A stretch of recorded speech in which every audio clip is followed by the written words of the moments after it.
Hello hello പറയൂ. ഇത് ജാസ്റ്റാണോ? അതെ, ആരാണ്? ചങ്ങായിയാണ്.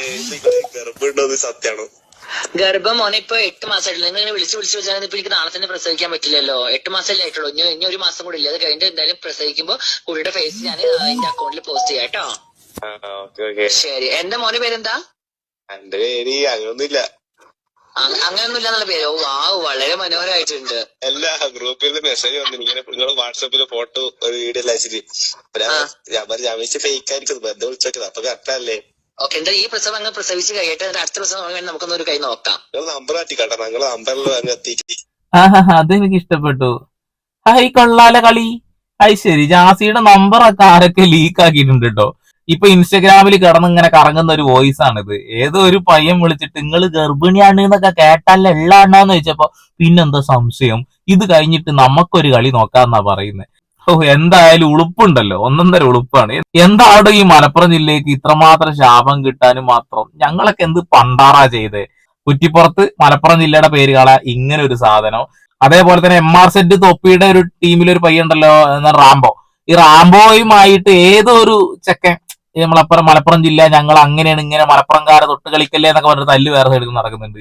എല്ലാം കൂടെ ഈ മലപ്പുറം ജില്ലയിൽ വന്ന് അടിഞ്ഞു കൂടുന്നത് എന്ത് പണ്ടാറത്തിനാന്നൊരു പിടുത്തല്ല. എന്തായാലും ഒരു കാര്യം മനസ്സിലായി, മലപ്പുറം ജില്ല തന്നെയാണ് യൂട്യൂബ് വാഴുന്നത് എന്നുള്ളത്. എല്ലാ കൂതറകളും ഉണ്ട്, നല്ലവരും ഉണ്ട് എന്നുള്ളതാണ്. നമ്മളെ പോലെ കുറച്ച് നല്ല വെള്ളുകളൊക്കെ ഉള്ളത് കൊണ്ട് എന്തിലാവട്ടെ. അപ്പൊ നമ്മളെ വിഷയം എന്താ വെച്ചിട്ടുണ്ടെങ്കിൽ, ഹെലന സ്പാർട്ട ഒരു വീഡിയോ ചെയ്തപ്പോഴത്തേനും പേടിച്ച് വിറച്ച് നമ്മുടെ പ്രേമേട്ടൻ രംഗത്ത് വന്നിട്ടുണ്ട്. പ്രേമേട്ടന്റെ മുട്ട് കൂട്ടിയിരിക്കുന്ന പറഞ്ഞു കേട്ടുള്ളത്. മണ്ണിക്കില്ലിക്കം കേട്ടോടി അവിടെ എന്തൊക്കെ കേൾക്കുന്നുണ്ടെന്ന് പറയുന്നുണ്ട്. നമുക്ക് എന്തായാലും ചേട്ടായി കിടന്നിട്ട് വിരകുന്നതെന്ന് കാണണ്ടേ? കാണാം. അതാണ് ഞാൻ പച്ചക്ക് പറഞ്ഞിട്ടുണ്ടോ, ഞാൻ പറഞ്ഞിട്ടില്ല, ഞാൻ പറയില്ല, ഞാൻ പച്ചക്ക് പറഞ്ഞു. But that for this video. കാരണം അൺനെസസറി നിങ്ങൾ ആ ഹെലന് കുട്ടിക്ക് വലിക്കണ്ട. കാരണം നമ്മൾ തമ്മിൽ ഓരോ രീതിയിലേക്ക് പ്രശ്നമില്ല. ഒരു വീഡിയോ ചെയ്തപ്പോൾ തന്നെ ഇങ്ങനെ പേടിച്ചോ എന്റെ പ്രേമേട്ട? എന്താ പ്രേമേട്ട ഇങ്ങനെ? കുറച്ച് ധൈര്യമൊക്കെ വേണ്ടേ? ആസാമ അങ്ങോട്ട് അവിടെ വന്നല്ലേ ഇങ്ങോട്ട് കേരളത്തേക്ക്? എന്തിനാ വെറുതെ വന്ന് ഞങ്ങളുടെ വിലയും കൂടി കളയുന്നത്? പിന്നെ ഈ വീഡിയോക്ക് സ്പെഷ്യൽ ആയിട്ടുള്ള ഒരു സബ് ടൈറ്റിൽ ഞാൻ തന്നെ നിങ്ങൾക്ക് തർജ്ജമ ചെയ്ത് തരുന്നതായിരിക്കും. കാരണം പല ആളുകളുടെ റിക്വസ്റ്റ് ആണ്, ഒന്നും മനസ്സിലാകുന്നില്ല എന്നുള്ളത്. പ്രേമേട്ടന് വേണ്ടിയിട്ട് ഞാൻ തന്നെ ഒരു തർജ്ജമ കർമ്മം നിർവഹിക്കാം. ഇവിടെ പറഞ്ഞത് വെച്ചിട്ടുണ്ടെങ്കിൽ ഹെലന സ്പാർട്ടയെ അല്ല ഞാൻ തെറി വിളിച്ചത്, പകരം വേറെ ഒരാളെയാണ് എന്നാണ് പറഞ്ഞു വെക്കാൻ നോക്കുന്നത്. നമുക്കത് നോക്കാം എന്താ പറഞ്ഞെന്നുള്ളത്. കാരണം ഇങ്ങനെ ഞാൻ ജാസിക്ക് സപ്പോർട്ട് ചെയ്യുന്നത് നാളെ മറ്റന്നാളെ ഞാൻ ഹെലനിക്ക് പറഞ്ഞു, ഹെലൻ കൊച്ചിയിൽ വന്നിട്ട് നമുക്ക് കാണണം. കാരണം ഒരു റിലേഷന് ഉണ്ടാക്കാൻ വേണ്ടി വർഷങ്ങളും ആയിരിക്കും. പക്ഷെ ഒരു റിലേഷന് പോകുന്ന വേണ്ടി ഒരു 5 സെക്കൻഡ് മതി അല്ലേ? അവളുടെ അമ്മ അച്ഛൻ എന്താ വിചാരിക്കും? ഞാൻ എത്ര മോശമായിട്ട് ഒരു പെൺകുട്ടിയുടെ വേണ്ടി ഞാൻ പറയുന്നത്? എനിക്ക് പറയാൻ ഒരു ആവശ്യമില്ല. കാരണം എൻ്റെ വീട്ടിലും 2-3 പെൺമക്കളുണ്ടോ? 2-3 പെൺമക്കളുണ്ടോ? ഇതേപോലത്തെ ഒന്നല്ലല്ലേ അല്ലെ? ഇതിപ്പോ മണ്ണിക്കില്ലിക്കം കേട്ടോടി ഒരു സാധനമാണല്ലോ അല്ലേ? അപ്പൊ മനസ്സിലാവാത്ത ആളുകൾക്ക് ജാസിയെ പോലെ തന്നെ എനിക്ക് ഹെലനോട് സംസാരിക്കണം എന്ന് ആഗ്രഹമൊക്കെ ഉണ്ട്.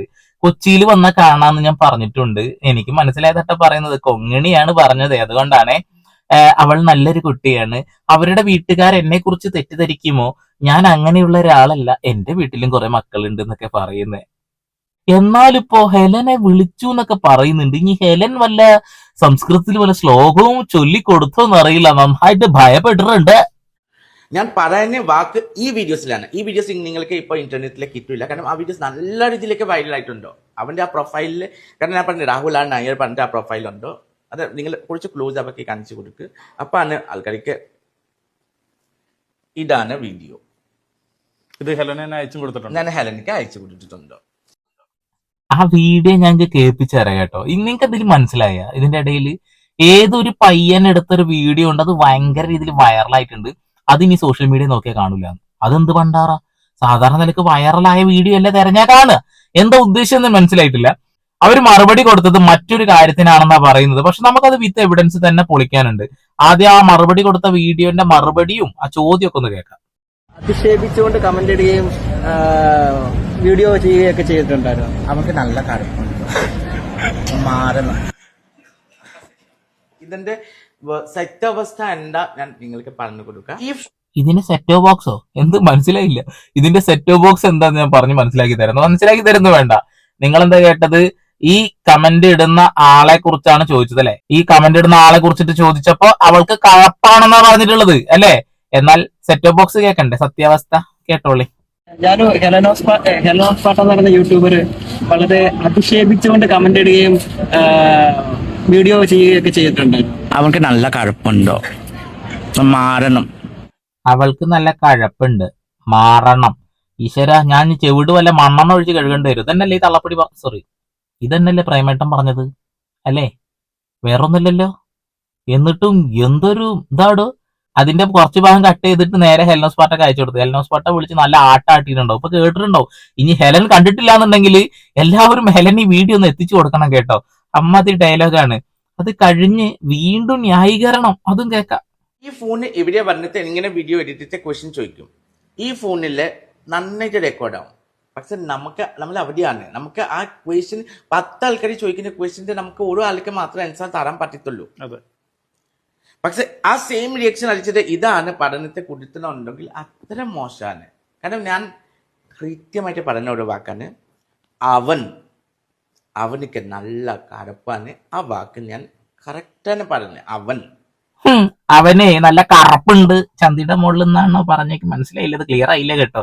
തർജ്ജമ ചെയ്യുന്നതിൽ ചെറിയ തെറ്റുകളും കുറ്റങ്ങളൊക്കെ വന്നു കഴിഞ്ഞാൽ ക്ഷമിക്കുക. എന്ത് തേങ്ങാക്കൊല്ലേ പറയുന്നുള്ളത് അവർക്ക് തന്നെ ഒരു ധാരണ ഉണ്ടാവില്ല എന്നുള്ളതാണ്. ഇത് കേട്ടുകൊണ്ടിരിക്കുന്ന അവതാരകന്റെ അവസ്ഥയെ ഞാൻ ആലോചിച്ച് നോക്കുന്നത്. അപ്പൊ എന്താ അവനക്ക് എന്നാ പറഞ്ഞെന്നുള്ളത് നിങ്ങൾക്ക് വേണ്ടി ഞാൻ 3 തവണ എഡിറ്റ് ചെയ്ത് വെച്ചിട്ടുണ്ട്. ഒന്ന് കേട്ട് നിങ്ങൾ തന്നെ വിലയിരുത്തുക. അവൾക്ക് നല്ല കഴപ്പുണ്ടോ? ഓക്കെ, ഇനി അവൾക്കാണെങ്കിൽ അവൻക്കാണെന്നുണ്ടെങ്കിലും ഹെലോസ് പാർട്ട ഇങ്ങനെ കമന്റ് ഇട്ടിരുന്നല്ലോ മോശപ്പെട്ട രീതിയിൽ. അതിനെക്കുറിച്ച് അഭിപ്രായം പറയുമ്പോഴാണല്ലോ ഈ പറയുന്നേ എന്ത് അവൾക്ക് നല്ല കുഴപ്പം, അവർക്ക് നല്ല കുഴപ്പമാണ് അല്ലേ? പിന്നെ താരെ കുറിച്ചിട്ടാ പറഞ്ഞേ? എന്നിട്ട് ആ കട്ട് ചെയ്ത ഒരു കഷ്ണം വെച്ചിട്ട് നേരെ ഹെലൻ അയച്ചു കൊടുത്തിരിക്കുന്നത്. പേടിയോട്ടോ. എന്താണ് ഹെലനോട് ഇത്ര അധികം പേടി? ജാസി മിണ്ടുന്നില്ല. കുറെ ശബ്ദ സന്ദേശങ്ങൾ പൊട്ടിക്കാനായിട്ട് എന്റെ കയ്യിലുണ്ട് എന്ന് പറഞ്ഞപ്പോ മിണ്ടിക്കില്ല, ഒരു മൂലയിൽ ഇരിക്കുന്നുണ്ട് എന്നുള്ളതാ. ഒരു പക്ഷേ കഴിഞ്ഞ ദിവസങ്ങളിൽ അവരുടെ കൂടെ ഇടതും വലതും നിന്നിരുന്ന കുറെ ശിഖു ചേച്ചിമാരുണ്ടല്ലോ, ശിഖു ചേച്ചിമാരുടെ അവരെ കുറിച്ച് എന്തെങ്കിലും പറയുന്നതൊക്കെ ആവും പുറത്ത് വിടുന്ന് പറഞ്ഞിട്ടുണ്ടാവും. അതുകൊണ്ടാവും. എന്തായാലും നമുക്ക് പ്രേമേട്ടൻ പറയുന്നത് മുഴുവൻ കേക്കാട്ടാ. അവനാണ് ഞാൻ പറഞ്ഞത്. അവന്റെ ഫാമിലി, അവന്റെ കുട്ടികള്, അവന്റെ അമ്മ അച്ഛൻ, അവന്റെ വൈഫ്, ഭാര്യ ഈ വീഡിയോ കാണൂല്ലേ? ഉറപ്പായിട്ടേ കാണും. ഉറപ്പായിട്ടും കാണാതിരിക്കാൻ കഴിയില്ലല്ലോ. നിങ്ങളുടെയൊക്കെ വീഡിയോ കാണാതെ ഞങ്ങൾക്ക് ഉറങ്ങാൻ പറ്റുമോ? അല്ലേ? അങ്ങനെയല്ലേ? ഇപ്പൊ സമയം രാത്രി 1:30, പുലർച്ചെ 1:30. നമുക്കിതൊന്നും ചെയ്യാതിരിക്കാനും കഴിയില്ല എന്നുള്ളതാ. ഹെലൻ വിളിച്ച് നല്ല ആട്ടിയിട്ടുണ്ടാവും മിക്കവാറും. കാരണം ഇതിന്റെ ഒറിജിനൽ സാധനം ഇപ്പൊ അവര് കണ്ടു കാണുന്നുള്ളതാണ്. എന്താടോ വീണിടം കിടന്നു ഉരുളുക എന്നല്ലാതെ ഇപ്പൊ വേണമെങ്കിൽ കയ്യിലൊരു കോല് കൊടുത്തിട്ടുണ്ടെങ്കിൽ തിരിഞ്ഞു കളിച്ച് അവിടെ കുഴലടിക്കും തോന്നുന്നത്. കുഴലടിച്ച് വെള്ളം ആകാശത്തേക്ക് തൂറ്റുന്നത് തോന്നുന്നത്. ആടെ കുറെ നേരമായി കിടന്നോടത്ത് കിടന്ന് ഉരുളുന്നു. ഹെലന്റെ കൂടെ ഞാൻ സംസാരിച്ച് she is very good girl. ഇപ്പോഴല്ലേ കാര്യം മനസ്സിലായത്. She's very good girl. കൊള്ളാം. ഹെലൻ ആ ഒരു സ്വഭാവം വെച്ചിട്ട് നല്ല 2 സംസ്കൃത ശ്ലോകം ചൊല്ലിയിട്ടുണ്ടാവും കേട്ടോ. മിക്കവാറും കൊടുത്തിട്ടുണ്ടാവും. ഇനി കൊടുത്തിട്ടില്ല എന്നുണ്ടെങ്കിൽ ഈ വീഡിയോ ഒക്കെ ഒന്ന് കണ്ടു കഴിഞ്ഞാൽ നിങ്ങൾക്ക് സമാധാനത്തോടു കൂടി കൊടുക്കാൻ കഴിയും. കാരണം അമ്മാതിരി ഊളത്തരം തന്നെയാണ് പറഞ്ഞിട്ടുള്ളത്. ഹെലന്റെ പേര് വെച്ചിട്ട് തന്നെയാണ് ചോദിച്ചിട്ടുള്ളത്. എന്നിട്ടാ പറഞ്ഞു ഞാൻ അതിനുള്ള മറുപടി കൊടുത്തല്ല, ഞാൻ മറ്റൊരു തേങ്ങാത്തൊലിയിൽ മാങ്ങാത്തൊലി കയറ്റിയതാണ് എന്നുള്ളത്. നല്ല കുട്ടിയാണ് ഹെലൻ. അവരെ വൃത്തികേട് പറഞ്ഞ അവരെ കയ്യിൽ നിന്ന് നല്ല സംഗീതാത്മകമായ ആ ഒരു പാട്ട് കേൾക്കാം. കാരണം ഹിന്ദിയിലെ സംസാരിക്കാൻ പറ്റി. അവൾക്ക് നല്ല രീതിയിലൊക്കെ ഹിന്ദി അറിയാം. സോ ഞാൻ ഹിന്ദിയിൽ അവളുടെ കൂടെ സംസാരിച്ചിട്ട് അവൾ ഇത്ര സ്വീറ്റ് ആണ്. ഇടയിലൊരു സാധനം കയറി വന്ന് മനസ്സിലായില്ല. പെട്ടെന്നൊരു സാധനം കയറി വന്നല്ലോ. ഓക്കെ, ഹിന്ദിയിലും കിട്ടിയല്ലേ? അപ്പോ ഞാൻ വിചാരിച്ചത് സംസ്കൃതത്തിലാണ് കിട്ടിയെന്നുള്ളതാ. പക്ഷെ ഹിന്ദിയിലാണോ കിട്ടിയത്? എന്തായാലും കൊള്ളാം. ആ ഒരു കിട്ടലോട് കൂടിയിട്ട് ആളും നന്നായിട്ടുണ്ട് കേട്ടോ. അവള് പറയുന്നത് എനിക്ക് സാധനം മനസ്സിലായിട്ടില്ല വാട്ട് യു ആർ ടോക്കിംഗ്. കാരണം ഈ ഭാഗം മാത്രം ഞാൻ പറഞ്ഞില്ല നല്ല കറുപ്പുണ്ട് പറഞ്ഞിട്ട് ആ ഭാഗം മാത്രം കഥയ്ക്ക് ആ ഇൻ ബിറ്റ്വീൻ ഒരു ക്വസ്റ്റ്യൻ ഉണ്ടോ, ആ ക്വസ്റ്റ്യൻ എന്റെ ചെവിയിൽ ഇട്ടിട്ടില്ല. കാരണം എനിക്ക് ചോദിക്കുന്ന ആൾക്കാർ എന്റെ വീഡിയോയുടെ വേണ്ടിയാണ് ചോദിക്കുന്നത്. ഞാൻ അവിടെയാണ് കോൺസെൻട്രേഷൻ കൊടുത്തിരിക്കുന്നത്. അതായത് താങ്കളുടെ വീഡിയോ ലീക്കായ വീഡിയോനെ കുറിച്ചുള്ള ചോദ്യത്തിനുള്ള ഉത്തരമാണ് താങ്കൾ നൽകിയത്. ഞാൻ കൊടുത്ത്. ഞങ്ങളൊക്കെ ചുവാറ് തന്നെയാണ് ചാച്ചി ചെയ്തിട്ട്, ഞങ്ങള് ചപ്പാത്തി ഒന്നും അല്ല. എന്റെ ബംഗാളി ചേച്ചി എന്തിനാ വെറുതെ മലയാളത്തെ നശിപ്പിക്കരുത്. നിങ്ങൾ ഹിന്ദിയിൽ പറഞ്ഞോളൂ, ഞങ്ങൾക്ക് ഹിന്ദി അറിയാം. തമിഴിൽ പറഞ്ഞോളൂ, ഞങ്ങൾക്ക് തമിഴ് അറിയാം. ഇനി ഇംഗ്ലീഷിൽ പറഞ്ഞോളൂ, ഞങ്ങൾക്കത് മനസ്സിലാവും എന്നുള്ളതാണ്. മലയാളത്തിൽ പറഞ്ഞിട്ട് തേങ്ങ മനസ്സിലാവുന്നില്ല. ഇത് മലയാളമല്ല, ഇതിൽ വേറെ എന്തെങ്കിലും ആണെന്ന് പറയേണ്ടി വരും. ഒന്നല്ലെങ്കിൽ ഒരു ലാംഗ്വേജ് തെരഞ്ഞെടുത്ത് അതിൽ പറഞ്ഞാൽ മതി. മലയാളം ഉപേക്ഷിക്കൂ, ഞങ്ങൾക്ക് മനസ്സിലാവുന്നില്ല. അതുകൊണ്ടാ എന്റെ പ്രേമേട്ടാ, നിങ്ങൾ ചെയ്തത് വലിയ ഉളത്തരാണ്. നിങ്ങൾ ആവശ്യമില്ലാതെ ഹെലനെ വെറുതെ വിളിച്ചു പറഞ്ഞതാ. നിങ്ങൾക്ക് ഈ ജാസിയുമായി ബന്ധപ്പെട്ടുള്ള കാര്യം തന്നെ അറിയില്ല, ഒരു തേങ്ങാക്കൊലി അറിയില്ല. ജാസിക്കാച്ച ജാസി ഇന്ന് പറഞ്ഞ വാക്ക് നാളെ എന്താ പറയേണ്ടതെന്ന് പോലും അറിയില്ല. അത് മാറ്റി മറിച്ച് ഇങ്ങനെ രാഷ്ട്രീയക്കാരെ അതിന്റെ മുകളിലേക്ക് കയറി നിൽക്കാൻ കഴിയുന്ന ഒരു വ്യക്തിയാണെന്നുള്ളത്. അപ്പൊ ജാസിയുടെ കൂടെ നിന്ന് സംസാരിച്ച നിങ്ങൾ നാറും. ഇനിയിപ്പോ നാറാൻ എന്തെങ്കിലും ഉണ്ടോന്ന് ചോദിച്ചാൽ ഒരു തേങ്ങാക്കൊലി നാറാനില്ല എന്ന് പറയാ. ബിഗ് ബോസിനകത്ത് കാണിച്ചു കൂട്ടിയ കോപ്രായത്തരങ്ങളൊക്കെ നമ്മൾ കുറെ കണ്ടതാ. നെഞ്ചത്തടിക്കലും ശപിക്കലും എന്തൊക്കെയാണ്. തേർഡ് ക്ലാസ് തേങ്ങാക്കൊലി മാങ്ങാത്തൊലി എല്ലാ പണ്ടാറും ഞങ്ങൾ കേട്ടതാന്നുള്ളതാണ്. ഇവിടെ ഹെലനെ പേടിച്ചുകൊണ്ട് തന്നെയാണ് ഇപ്പൊ ഇത് മാറ്റി പറഞ്ഞത്, അല്ലെങ്കിൽ അതിൽ ഉറച്ചു നിൽക്കുന്നുള്ളതാണ് അല്ലേ. പിന്നെ ജാസിയുടെ അവസ്ഥ എന്റെ പൊന്നു മക്കളെ പരിതാപകരാന്നുള്ളതാ. ഈ കേരളത്തിലുള്ള മുഴുവൻ ട്രാൻസ്ജെൻഡേഴ്സിനും തെറി കേൾപ്പിച്ചു കൊടുക്കാൻ ഈ ജാസിയെ കൊണ്ട് കഴിഞ്ഞു എന്നുള്ളതാ. എന്നാൽ ആ തെറി കേൾക്കുന്ന ട്രാൻസ്ജെൻഡേഴ്സും ഒക്കെ അടിപൊളിയാണെന്ന് ചോദിച്ചിട്ടുണ്ടെങ്കിൽ പച്ചക്കടം വാസു എന്ന് പറയേണ്ടി വരും. പച്ചക്കടം വാസു അമ്മ അതിൽ ടീംസ്. ഇപ്പൊ ഈ ഒരു സോഷ്യൽ മീഡിയ ഉള്ളത് കൊണ്ടാണ് ഇങ്ങനെ സഹിക്കേണ്ടി വരുന്നത്. മറ്റേത് ആരും അറിഞ്ഞിരുന്നില്ല എന്നുള്ളതാ. ഇതിപ്പോ നമ്മള് നെറ്റ് കയറ്റി ഡാറ്റയും കയറ്റി തേങ്ങ ഇതിനെ കണ്ടോണ്ടിരിക്കുമ്പോ ഫുള്ള് കയറി വരുന്ന ഈ പണ്ടാറ. അതും ഈ വടിയും കുന്തം പിടിച്ച് ചെല്ലുന്ന കുറെ സോഷ്യൽ മീഡിയ ഉപയോഗിക്കുന്ന കുറെ മണവണാഞ്ചന്മാരും ഇവരൊക്കെ തന്നെയാണ് ഇവർ വളർത്തിയത്. ഈ വളർത്തലെന്ന് അവസാനിപ്പിച്ച പരിപാടി അവസാനിക്കുന്നുള്ളതാണ്. പിന്നെ ഇപ്പോ യൂട്യൂബിന്റെ വരുമാനം കുറച്ചു, ഫേസ്ബുക്കിൽ വരുമാനം 1 മില്യൺ അടിച്ചാൽ പോലും വളരെ തുച്ഛമായ പൈസ കിട്ടുന്നത്, അത്രമാത്രം കുറഞ്ഞിട്ടുണ്ട്. അതുകൊണ്ടാണ് കോൺട്രവേഴ്സികൾ ഉണ്ടാക്കാനുള്ള ശ്രമങ്ങൾ ഇവരൊക്കെ നടത്തുന്നത്.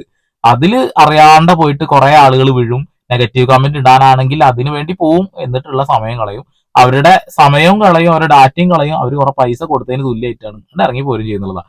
നമുക്ക് ഈ ട്രാൻസിനോട് താല്പര്യമില്ല എന്നുണ്ടെങ്കിൽ നമ്മൾ ട്രാൻസിനെ പൂർണ്ണമായിട്ട് ഉപേക്ഷിക്കുക എന്നുള്ളത്, ഒഴിവാക്കുക എന്നുള്ളതാണ്. പിന്നെ ഞാനെടുത്ത് റിയാക്ട് ചെയ്യാനുള്ള കാരണം എന്ന് വെച്ചിട്ടുണ്ടെങ്കിൽ ഇവർ പല രീതിയിലും അവഹേളനങ്ങൾ കുറെ നടത്തുന്നുണ്ട്, അതിനെതിരെ സംസാരിക്കുക. പിന്നെ ഒരുപാട് കുട്ടികൾ ഈ ഒരു രീതിയിലേക്ക് ആകാനുള്ള സാധ്യതകൾ കാണുന്നുണ്ട്. അപ്പൊ അവർക്കൊരു ബോധവൽക്കരണം നൽകുക, ഇതൊക്കെ ലക്ഷ്യത്തിൽ വെച്ചുകൊണ്ടാണ് നമ്മൾ ഇങ്ങനെ വീഡിയോകളൊക്കെ ചെയ്യുന്നത്. പിന്നെ ഞാൻ പറഞ്ഞല്ലോ, പലപ്പോഴായിട്ട് ഇപ്പൊ ഈ ട്രാൻസിലെ ഒരുപാട് ആളുകൾ ഇസ്ലാം മതത്തിൽ നിന്ന് വന്ന ആളുകളാണ്. അപ്പൊ ആ ഒരു മതത്തെ അവർ അവഹേളിക്കാൻ പരമാവധി ശ്രമിക്കുന്നുണ്ട്. സ്വാഭാവികമായിട്ടും നമുക്കിത് കാണുമ്പോൾ നമ്മൾ കൂടുതൽ ഇതിനെക്കുറിച്ച് മനസ്സിലാക്കാനും പഠിക്കാനും ശ്രമിക്കുന്ന ആളായതുകൊണ്ട് തന്നെ അതിൽ തെറ്റ് കാണുമ്പോൾ അത് തിരുത്തി കൊടുക്കുക എന്നുള്ളതാണ്. ആളുകളുടെ മുന്നിലേക്കാണ് ഇവർ തെറ്റായ സന്ദേശം കൊടുക്കുന്നത്. അതുകൊണ്ടാണ്. പിന്നെ ഹിന്ദു മതത്തിന്റെ അവസ്ഥ ഭയങ്കര ബുദ്ധിമുട്ടാണ്. ഞാൻ കാര്യമായിട്ട് പറയാം.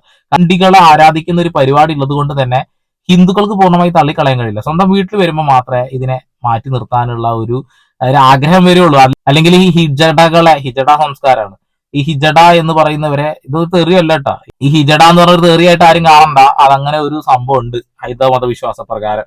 അതൊക്കെ ഉള്ളത് കൊണ്ട് തന്നെയാണ് ഇവര് അഹങ്കാരത്തോടു കൂടി ഇവിടെ നടക്കുന്നത് എന്നുള്ളതാണ്. ഇസ്ലാം മതം ഇതിനെ ഒരിക്കലും അംഗീകരിക്കുന്നില്ല, ഹൈന്ദവ മതം അംഗീകരിക്കുന്നില്ല. പക്ഷെ ഇങ്ങനെ ഒരു സംഭവം ഉള്ളത് കൊണ്ട് അതൊരു ലൂപ്പ് പോയിന്റ് ആയിട്ട് അവർ എടുത്തിരിക്കുക എന്നുള്ളതാ. അതുകൊണ്ടാണ് പല ആളുകളും പൊട്ടും കുറിയൊക്കെ തൊട്ടിട്ട് ഇതിലേക്ക് വരുന്നത്. സത്യത്തില് ഞങ്ങൾക്ക് ഇതൊക്കെ കാണുന്ന ഭയങ്കര വെറുപ്പാണെന്നുള്ളതാണ്. സഹിക്കുന്നില്ല. നമ്മുടെ മക്കൾ ഇങ്ങനെ ആവാതിരിക്കാൻ നമ്മൾ ആഗ്രഹിക്കുന്നത് കൊണ്ട് തന്നെ നിരന്തരം ഇത്തരം കാര്യങ്ങൾ ചെയ്തുകൊണ്ടിരിക്കുന്നുള്ളതാണ്. വീഡിയോ ചെയ്തുകൊണ്ടേയിരിക്കും, ഒരു തർക്ക കാര്യത്തിൽ വേണ്ട. നമ്മുടെ മക്കളോ നമ്മൾക്ക് വേണ്ടപ്പെട്ട ആളുകളോ ഒന്നും ഇങ്ങനെ ആവരുതേ എന്ന് പ്രാർത്ഥിക്കുക. അത്ര എനിക്ക് പറയാനുള്ളൂ.